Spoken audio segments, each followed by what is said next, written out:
Selamat pagi Bapak, Ibu, dan anak-anak. Saya Dr. Manda. Sekarang saya bersama dengan pejuang penyakit jantung bawaan kita. Saya Nurul Hazrina, umur saya sekarang udah 31 tahun, pekerjaan sekarang jadi guru SD. Pertama kali didiagnosis dengan penyakit jantung bawaan kapan? Pertama kali tahunya itu akhir Desember 2018. Gejala awalnya itu apa? Gejalanya ya sering demam, batuk, nggak berhenti tuh batuk, kayak orang yang sakit apa gitu, memang sakit ya demam itu tadi, sering demam itu kenapa, kaki dingin, setiap pegang kaki itu dingin, jantung nih debarnya kencang gitu, sampai orang tua bilang kan ini kenapa kok setiap tidur tampak baju tuh bergetar-getar gitu.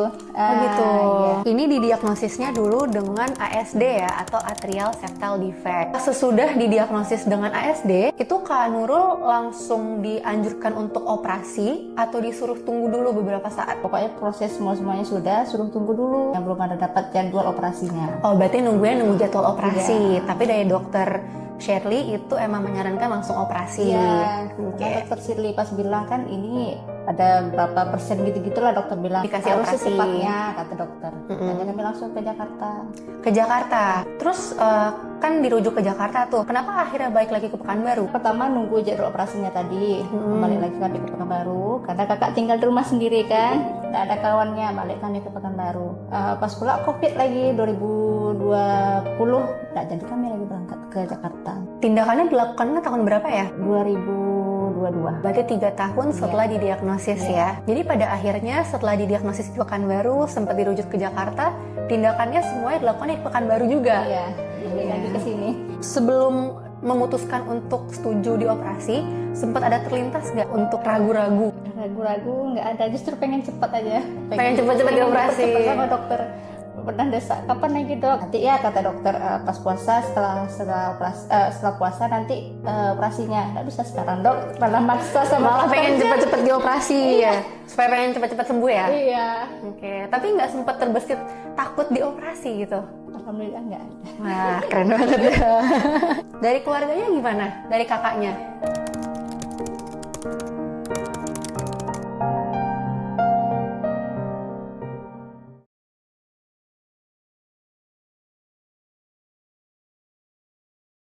Gejalanya sering demam, kaki dingin, jantung nih debarnya kencang gitu. Sebelum memutuskan untuk setuju dioperasi, sempat ada terlintas nggak untuk ragu-ragu? Alhamdulillah nggak ada. Wah, keren banget ya. Dari keluarganya gimana? Dari kakaknya? Ketika kontrol lagi ke sini Maret atau Februari itu ya, dokter nyarankan kateter. Nah setelah kateter tahu hasilnya kalau memang harus cepat nih dioperasi. Kami ya berdua sama ibu waktu itu bertiga itu ya sama-sama gimana gitu kan, kami bayangkan operasi gitu 8 jam gitu kan, sampai rumah tuh yakin ingin operasi ya kayak gitu juga, cuman dia yang memang kuat gitu. Kalau nggak operasi nanti sakitnya kemana-mana. Iin kan mau kerja juga, nah itulah yang memang dia bikin dia kuat mau operasi gitu cepet gitu. Justru pengen cepet-cepet, Iya. pengen semangat banget untuk operasi, tapi dari keluarganya yang malah takut ya.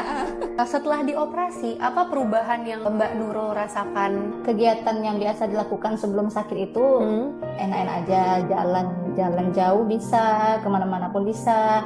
Demam pun udah alhamdulillah lah jarang. Ada demam mungkin flu aja, habis itu nggak ada yang terlalu kaki dingin. Ini jantung berdebar-debar lagi, alhamdulillah nggak ada lagi. Berarti gejalanya udah menghilang semua ya. Udah berkurang. Katanya sebelum operasi berat badannya sempat rendah banget ya? Ketika tahu itu drop langsung berat badan, kan demam, berat badan tuh 28 kilo. 28 kilo.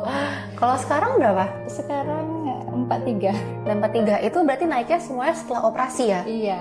Kapan masa terberat yang Mbak Nurul rasakan selama perjalanan penyakit ini? Ya ketika tahu sakit, pas sakit kan ke Jakarta langsung resign tuh. Oh ya.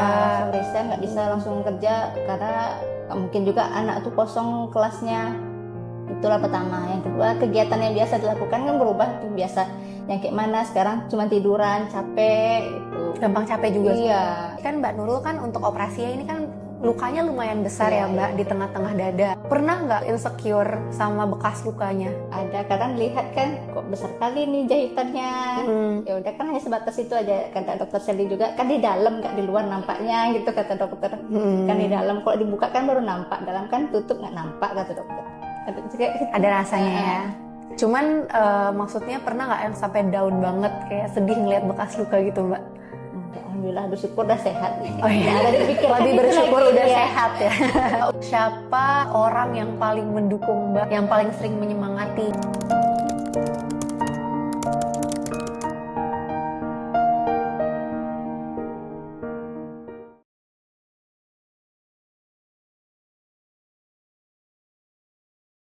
Kami ya berdua sama ibu waktu itu bertiga itu yakin ingin operasi. Alhamdulillah bersyukur udah sehat. Oh iya, lebih bersyukur udah sehat. Siapa orang yang paling mendukung Mbak, yang paling sering menyemangati? Semuanya, kakak juga, bapak juga, mama juga, itu semuanya mendukung, keluarga lah mendukung. Dengan adanya penyemangat dari keluarga ini sangat impactful dalam Mbak menjalani keseharian pas masih ada penyakit itu ya. Untuk Mbaknya sebagai kakaknya Kak Nurul, apa rasanya momen terberat yang dirasakan selama mendampingi adiknya yang sakit? Momen terberat ya pertama itu ya pas tahu kalau dia kena jantung bocor. Kemudian ketika dia mau operasi nih kan, yang memang menemani saya tuh di kamar. Karena kan saat itu kan ibu memang udah tua, jadi memang nggak bisa menemani di kamar ketika dia mau operasi. Kemudian ketika dia sudah operasi tuh dia keluar dengan selang di mana-mana. Ditanya nih sama perawatnya, ini kenal siapa? Ketika dia jawab kenal itu memang ya sedikit terharu lah gitu. Kemudian ketika dia di ruang CVCU sendiri gitu kan 3 hari dia memang dipantau di ruang CVCU. Kita kan nggak tahu tuh dia di mana di dalam. Ya memang di situ memang kita kayak gimana ya gitu. Apa dia baik-baik atau gimana? Cuman kan memang di CVCU memang dipantau dengan perawat-perawat yang di sana gitu. Itu sih momen terberatnya. Kan pasti ada pikiran-pikiran negatif yang datang ya, terutama saat masa-masa operasi. Nah, gimana cara Mbak dan juga keluarga untuk meyakini diri sendiri untuk menyingkirkan pikiran-pikiran negatif itu? Kita ya saling menguatkan gitu satu sama lain gitu, sambil terus berdoa aja, berpikir positif. Kalau dia memang kuat gitu di dalam, dia berjuang sendiri gitu di dalam, kita di luar bantu dengan doa, dia pasti berjuang juga di dalam. Dan dokter juga pasti terus memantau, perawat-perawat, ya kami yakin aja itu. Sama boleh disampaikan Mbak sama keluarga-keluarga di luar sana yang mungkin juga punya anggota keluarga lain yang menderita penyakit serupa dengan Mbak Nurul. Seberapa penting sih peran keluarga dalam proses penyembuhan penyakit ini? Kayak buat yang akan melakukan operasi gitu, buat saudaranya, orang tercintanya, support kita memang yang paling penting bagi dia. Pokoknya kita tunjukkan kalau kita harus lebih kuat, harus lebih semangat, kita semangatin terus. Ya namanya sedih pasti sedih, cuman kita harus, yuk Rian semangat ya, kayak gitulah, kita memang harus kasih dia terus semangat gitu. Jadi walaupun sedih tapi sebagai anggota keluarga terdekat harus pura-pura strong ya. Siapa lagi kan? Iya, siapa lagi kalau bukan kita ya Mbak ya.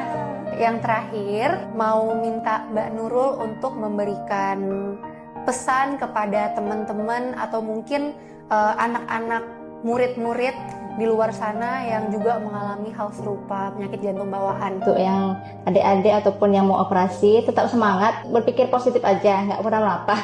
Kata dokter Fuad, tetap semangat, jangan banyak-banyak bawa baju, bawa semangatnya yang kuat di koper tuh, kata dokter Fuad gitu.